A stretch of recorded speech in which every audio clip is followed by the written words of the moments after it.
नमस्कार, मी भाऊ तोरसेकर. तुम्ही बघत आहात प्रतिपक्ष. मित्रांनो, सध्या मी 2024च्या ज्या लोकसभा निवडणुका येऊ घातलेल्या आहेत त्या निमित्ताने त्या निवडणुकाचे निकाल कसे लागतील त्यासाठी राजकारणातल्या ज्या घडामोडी आहेत, गुंतागुंत आहे, आघाड्या आहेत, मित्रपक्ष आहेत, शत्रुपक्ष आहेत, जमवाजमव चालू आहे, या सगळ्यांचा आढावा गोषवारा घेत त्या निकालांच्या दृष्टीने मोदी पुन्हा कसे जिंकणार आहेत याच्यावर पुस्तक लिहिण्याचं काम हाती घेतलेलं आहे. आणि ते घेण्याचं कारण असं आहे की 2014 आणि 2019 या दोनही निवडणुकांच्या पूर्वी नरेंद्र मोदीच जिंकतील याचं सविस्तर विवेचन आधी केलेलं पुस्तक मी प्रकाशित केलं होतं. त्यापैकी हे तुम्ही बघताय मित्रांनो, हे 2014 मधलं पुस्तक आहे, मोदीच का. म्हणजे 2014 मध्ये मोदी हे लोक का मोदींना निवडून देतील याच्यावर लिहिलेलं हे पुस्तक आहे. खरं तर मोदींना भारतीय जनता पक्षाने उमेदवार करण्याच्या आधी आणि गुजरातची 2012 डिसेंबरमधली विधानसभा निवडणूक संपल्यानंतर जानेवारी ते एप्रिल या 4 महिन्यामध्ये मी 27 लेखांची एक लेखमाला लिहिलेली होती.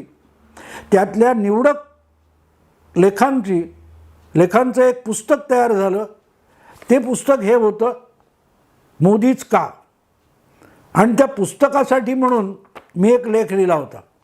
त्यानंतर 2019 निवडणूक जवळ आली तेव्हासुद्धा पहिलं पुस्तक प्रकाशित करणारे दिलीप महाजन, मोरया प्रकाशनचे, यांनी मला आग्रह धरला की परत एकदा लोकसभा निवडणूक आली आहे तर तुम्ही परत एकदा तुमचा अंदाज जर तुम्ही व्यक्त करताय की मोदी परत 300 पेक्षा अधिक जागा घेऊन येतील तर तुम्ही त्याच्यावर पण पुस्तक लिहा.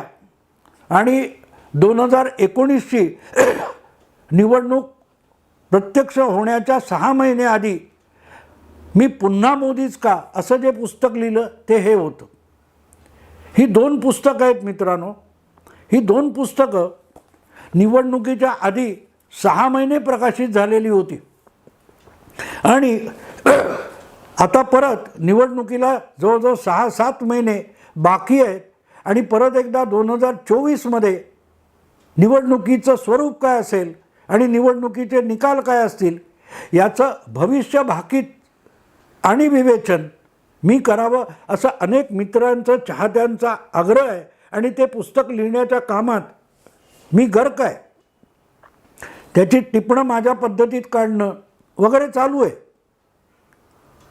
पण या निमित्ताने परत एकदा मी परवा ABP माझाच्या एका कार्यक्रमात मी सहभागी झालो होतो वाहिनीच्या. तिथेही त्या सरिता नावाच्या अँकर होत्या, संपादक. त्यांनी बोलता बोलता विषय निघाला तर त्यांनी मला माझा अंदाज विचारला. मी पुस्तक लिहितो म्हटल्यानंतर तेव्हा मी त्यांना सांगून टाकलं, माझा अंदाज मोदी यावेळच्या लोकसभेमध्ये 325 ते 350 लोकसभेच्या जागा जिंकतील. आणि मी कुठला सर्वे घेत नाही. तर त्या सगळ्या गडबडीत मी सध्या आहे. त्यामुळे थोडंसं प्रतिपक्षाकडे थोडंसं दुर्लक्ष होतं हे मान्य करावं लागेल. पण सांगायचा मुद्दा असा मित्रांनो की आता त्याला 10 वर्ष झाली. म्हणजे मोदी निवडून येतील आणि नुसतं निवडून येतील असं नाही तर भारतीय जनता पक्षाला मोदींच्या नेतृत्वाखाली स्पष्ट बहुमत एकपक्षीय मिळू शकतं असं भाकीत मी केलेलं होतं. आणि त्याच्याही पलीकडे जाऊन जेव्हा त्या लेखमालेचं पुस्तक होणार होतं तेव्हा त्या पुस्तकासाठी मी एक स्वतंत्र लेख लिहिला होता. त्या लेखाचं शीर्षक होतं, असाबियाचा आधुनिक आविष्कार. मी आज त्याच विषयावर बोलणार आहे.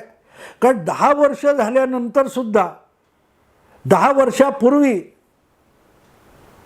मोदी निवडून येतील आणि काय करतील याचं जे भविष्य मी वर्तवलेलं होतं तसंच्या तसं जर मोदी पुढल्या 9.5 वर्षात वागले असतील आणि त्यासाठी आता त्यांचे विरोधक मोदींच्या नावाने बोटं मोडत असतील, तर मग असाबियाचा आधुनिक आविष्कार हा समजावणं मला अगत्याचं वाटतं. म्हणजे मी नव्याने काय सांगतोय असं समजू नका.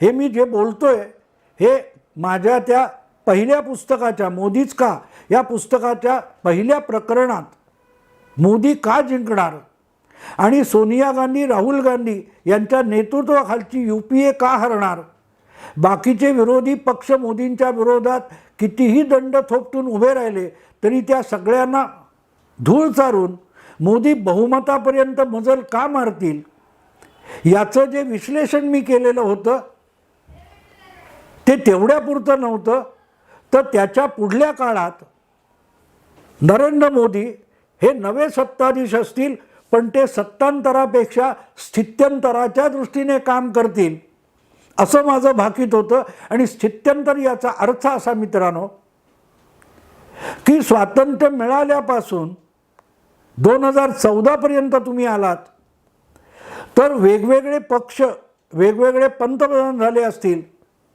पण नेहरूंनी जी व्यवस्था पहिल्यांदा पंतप्रधान होऊन तयार केलेली होती त्या व्यवस्थेला कुठल्याही पंतप्रधानाने धक्का लावला नाही.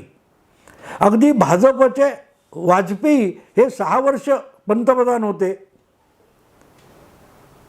देवेगौडा, VP सिंग, इंद्रकुमार गुजराल, चंद्रशेखर, चरण सिंग असे पंतप्रधान झाले. पण त्यांनी सुद्धा नेहरू नामक जी इकोसिस्टीम आहे, व्यवस्था आहे, ज्याचं केंद्रस्थान राजधानी नवी दिल्ली आहे, त्या नव्या दिल्लीमध्ये जी एक प्रस्थापित व्यवस्था आहे जी देशाला नियंत्रित करते आणि त्या केंद्रातून तुमचं साहित्य अकादमी असो, नाट्य अकादमी असो, सायन्स असो, प्राध्यापक, विद्यापीठं या सगळ्याला नियंत्रित करणारी जी व्यवस्था आहे त्याला मी नेहरूवादी व्यवस्था म्हणतो. त्या व्यवस्थेला नरेंद्र मोदी पंतप्रधान होईपर्यंत कोणीही धक्का लावला नव्हता. पक्ष बदलले, पंतप्रधान बदलले, पण व्यवस्था ती आणि तशीच चालू राहिली. मोदी पंतप्रधान झाले तर मोदी हा पहिला देशाचा पंतप्रधान असा असेल की तो नव्या दिल्लीच्या त्या प्रस्थापित वर्तुळाच्या बाहेरचा असेल. लक्षात ठेवा मित्रांनो, मी प्रस्थापित म्हणजे काय म्हणतोय, तर जी दिल्लीमध्ये जी एक व्यवस्था उभी आहे नेहरूंनी निर्माण केलेली, त्या व्यवस्थेमध्ये वेगवेगळ्या विचारधारेचे, वेगवेगळ्या पक्षातले, वेगवेगळ्या संस्थांमधले, वेगवेगळ्या क्षेत्रातले लोक समाविष्ट आहेत. पण ते सगळे ती व्यवस्था जपत असतात. नेहरूंनी जर केलेलं राजकारण असेल तर त्यामध्ये त्यांनी सगळ्या विचारधारांचे, सगळ्या पक्षांचे जे प्रमुख नेते, म्होरके यांचे हितसंबंध एका व्यवस्थेमध्ये निर्माण केलेत. त्यामुळे त्या व्यवस्थेला धक्का द्यायची वेळ आली की सगळे एकत्र येतात आणि त्यामुळे ती व्यवस्था कायम राहते. सत्तेतला पक्ष बदलतो, सत्तेतला नेता बदलतो, पण व्यवस्था कायम राहते. अशा पद्धतीमध्ये आधीची जवळजवळ 60-65 वर्ष गेलेली होती. पण नरेंद्र मोदी पंतप्रधान झाले तर नरेंद्र मोदी त्या व्यवस्थेला, नेहरूवादी व्यवस्थेला धक्का देतील. तुम्ही गेल्या 5-7 वर्षामध्ये ऐकलं असेल की मोदी देशाच्या लोकशाही संस्थांना धक्का लावत आहेत, देशातील लोकशाही व्यवस्थेला धक्का लावत आहेत. पण लोकशाही व्यवस्था म्हणजे काय याचा खुलासा कोणी करत नाही. ती व्यवस्था म्हणजे नेहरू व्यवस्था.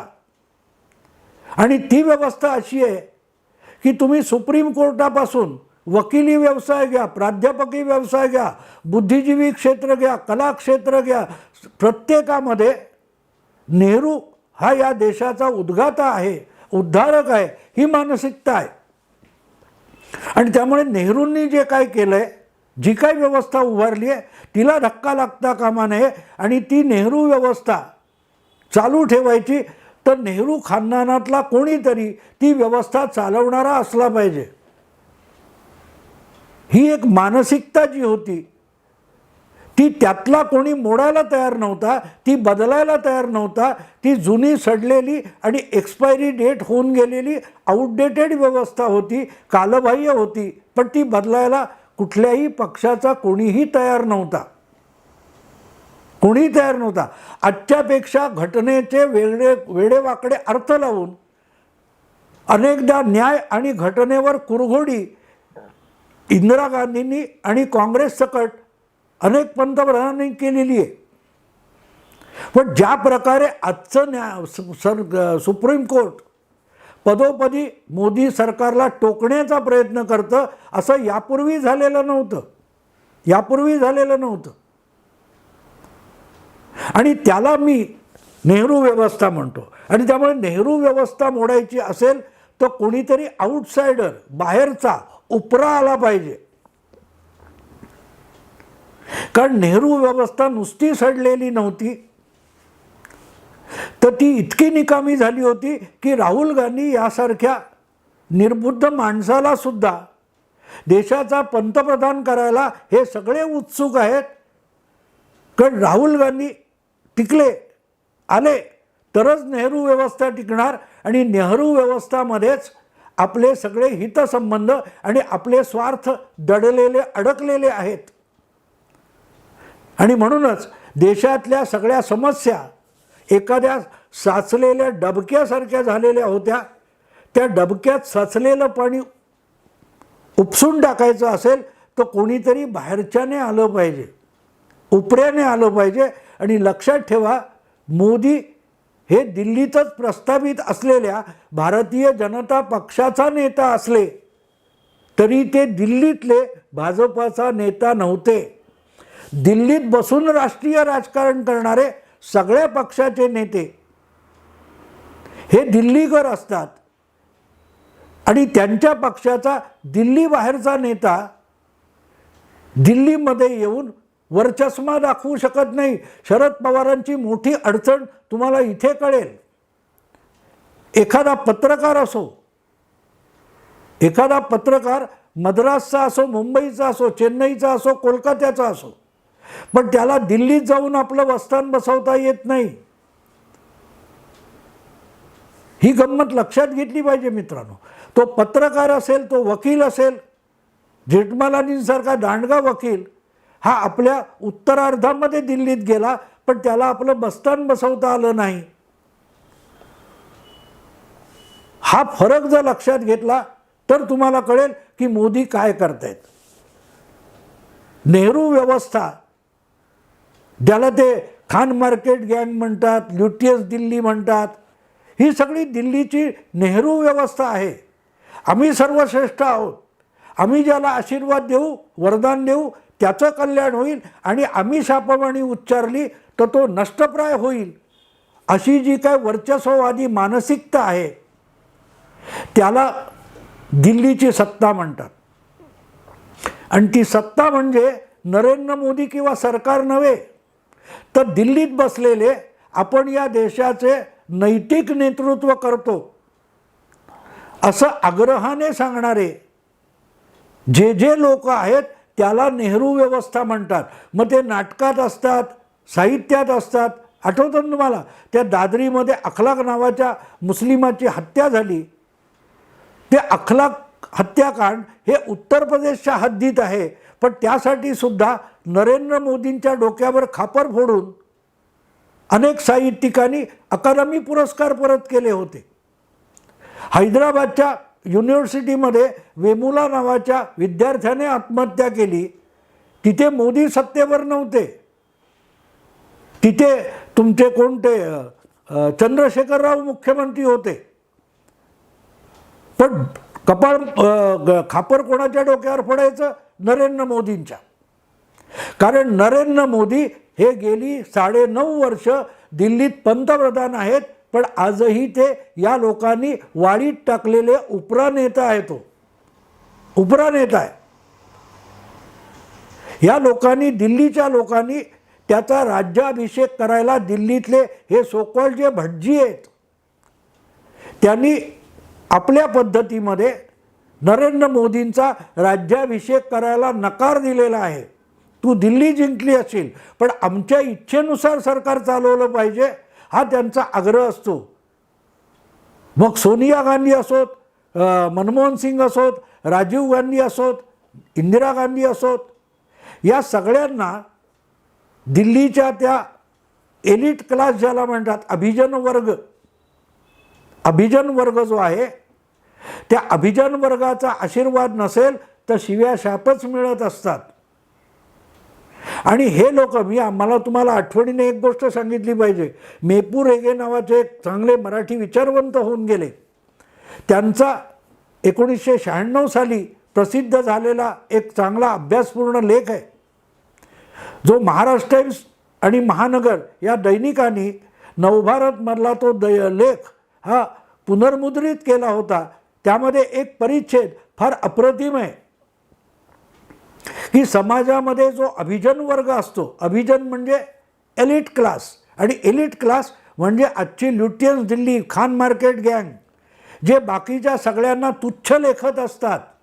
मग तो पंतप्रधान असो, मंत्री असो, कुठल्याही पक्षाचा असो, पण ज्याला आम्ही मान्यता देत नाही तो तुच्छ असतो, ही त्याची धारणा असते. आणि अशी दुसऱ्यांना तुच्छ लेखणारा जो असतो तो अभिजन वर्ग असतो.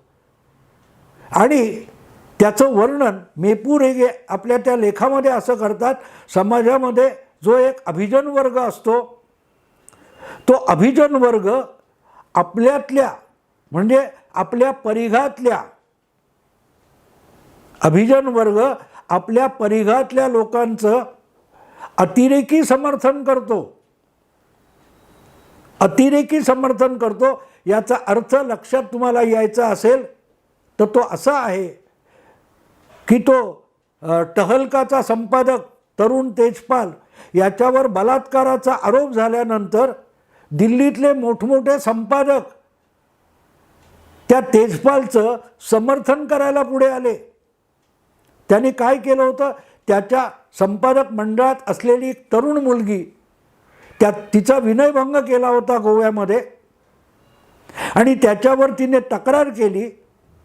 तर त्याचं समर्थन करायला दिल्लीतले एकापेक्षा एक दांडगे संपादक तरुण तेजपालच्या समर्थनासाठी पुढे आले होते. कारण तो त्यांच्या वर्तुळातला होता, दिल्लीच्या वर्तुळातला होता. इतरांच्या, अर्णब गोस्वामी मुंबईतून रिपब्लिक चॅनेल चालवत होता, त्याच्यावर खोटा नाटा खुनाचा आरोप ठेवला, तर दिल्लीतले किती संपादक त्याच्या समर्थनासाठी पुढे आले? नाही आले, कारण तो दिल्लीच्या त्या ल्युटियन्स वर्तुळातला नाही आहे. तेव्हा अभिजन वर्ग आपल्या परिघातल्या लोकांचं अतिरेकी समर्थन करतो.